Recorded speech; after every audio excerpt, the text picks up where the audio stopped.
Story 1. The Kirksville Poisoning.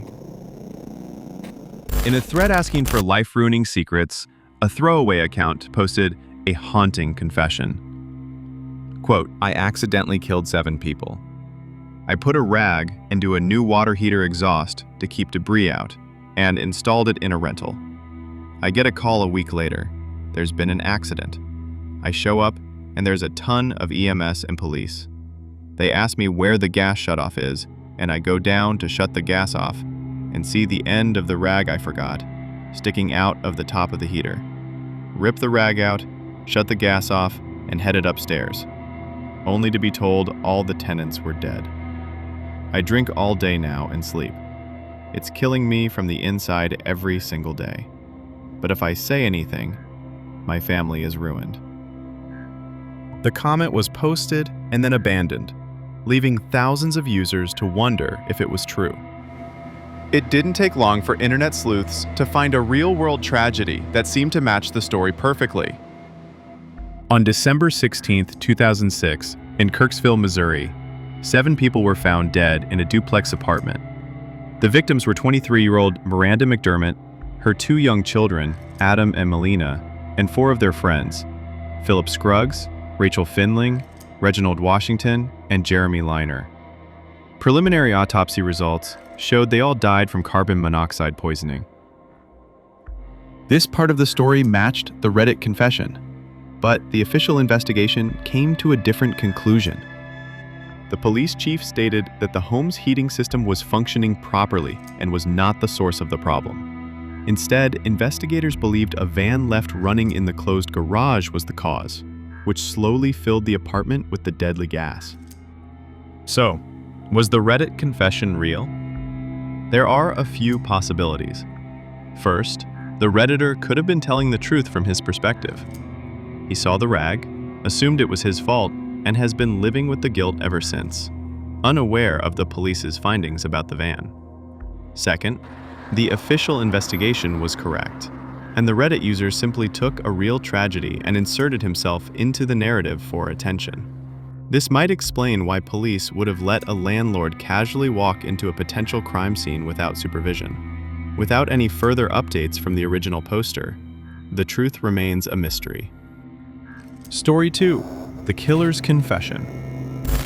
On May 2, 2017, another user on the Canada News subreddit saw a post titled, "Wanted for Kitchener Murder, My Side." It was written by Agar Hassan, the prime suspect in the recent murder of his 22-year-old ex-girlfriend, Melinda Vasilije. Hassan was on the run, but wanted to tell the internet his version of what happened. According to Hassan's post, he and Melinda had broken up, but agreed to meet one last time to talk. He claimed that after they reconciled, she became enraged when he admitted to seeing other girls during their break. He wrote, "She started freaking out, wouldn't say a word, and just kept slapping me with tears in her eyes. Slaps turned into hits. I then stupidly pushed her, harder than I expected. She fell against the sink. Almost out of nowhere, she grabs a knife by the sink. She comes at me in full force, aiming towards my face.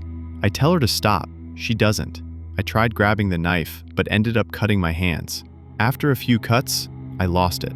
Out of shock and fear, I grabbed one. I hit her with it, almost blindly, a few times." He claimed he ran in a panic, not knowing she was dead until the next day. His story was a carefully crafted attempt to make himself look like the victim. The autopsy revealed Melinda had been stabbed a staggering 47 times with 2 different knives. Friends and family described her as sweet, with no violent tendencies. Hassan's post conveniently left out that he had tried to break into her home just days earlier and that she was nervous about his obsessive texts. Hours after he knew she was dead, Hassan sent her a text message saying, "Nice seeing you tonight, glad we worked things out." He then fled across the border into the United States. While on the run, he continued to use social media and was eventually arrested by the U.S. Secret Service in Texas as part of a counterfeit currency investigation. In court, the jury rejected his claim of self-defense. They concluded his motive was, "If I can't have you, no one can." Agar Hassan was found guilty of second-degree murder and given a life sentence. His Reddit post remains a chilling example of a killer trying to control the narrative, even as he was fleeing the consequences of his crime. Story 3. The Man in the Walls. In a now legendary Ask Reddit thread titled, "What Secret Could Ruin Your Life?" one user posted a confession that was both simple and deeply disturbing. The comment read, 2.5 years ago, I was in dire financial straits, so I sold my home to keep my struggling business afloat. I neglected to tell the owners that they have an 800 square foot bunker on the property that I built about 7 years ago. The bunker that I've called home since I sold it. The entrance to it is well hidden, but I still come and go very early and very late in the day. I'm a single man who keeps to himself. I'm now in a situation where I could move somewhere else, but I love this hidden paradise so much. The post became one of Reddit's most infamous stories, sparking debates about whether it was real or a creative writing exercise.